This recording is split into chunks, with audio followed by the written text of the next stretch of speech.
Chairman আমাদের ছাত্রদলের সাংগঠনিক অভিভাবক জনাব তারেক রহমান আর 10 মিনিটের মধ্যে ঢাকা বিশ্ববিদ্যালয়ের মাটিতে তিনি পদার্পণ করবেন।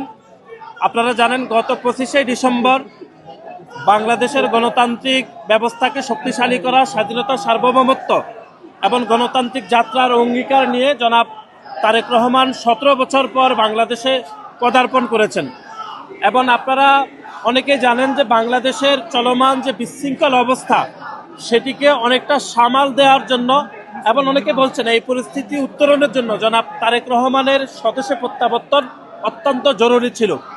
এবং তিনি গত 25শে ডিসেম্বর যে বক্তব্য দিয়েছেন, বিশেষ করে স্বাধীনতার মহান মুক্তিযুদ্ধের ইতিহাস এবং একই সাথে 7 নভেম্বর সিপাহী বিপ্লবের কথা বলেছেন, 90-এর গণঅভ্যুত্থানের কথা বলেছেন এবং চলমান পেশিবাদ বিরোধী যে আন্দোলন গত 17 বছর হাসিনার বিরুদ্ধে আমরা করেছি, সে আন্দোলনে হতাহত যারা শহীদ হয়েছেন তাদের কথা বলেছেন এবং জুলাই আগস্টের গণঅভ্যুত্থানে যারা শহীদ হয়েছেন তাদের কথাও বলেছেন। ভরসা পেতে নিজেকে হতে হয় পাতের মতো দৃঢ়, ঠিক যেমনটা জেরুসালেম।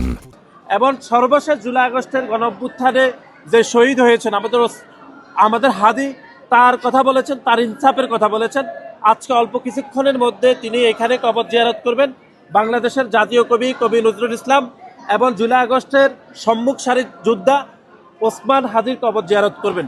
এবং দীর্ঘ 19 বছর পরে বিএনপির ভারপ্রাপ্ত চেয়ারম্যান, ছাত্রদলের সাংগঠনিক অভিভাবক জনাব তারেক রহমান ঢাকা বিশ্ববিদ্যালয়ের মাটিতে তিনি পা রাখছেন। বাংলাদেশ জাতীয়তাবাদী ছাত্র দলের হাজার হাজার নেতাকর্মী বাংলাদেশ জাতীয়তাবাদী দলের ভারপ্রাপ্ত চেয়ারম্যান জনাব তারেক রহমানকে বাংলাদেশের পতাকা দিয়ে ওনাকে স্বাগত জানাচ্ছেন। ইতিমধ্যে সকল প্রস্তুতি সম্পূর্ণ হয়েছে আর অল্প কিছুক্ষণের মধ্যে উনি ঢাকা বিশ্ববিদ্যালয়ের মাটিতে পা রাখবেন। আপনাদের সকলকে আমরা ধন্যবাদ জানাচ্ছি।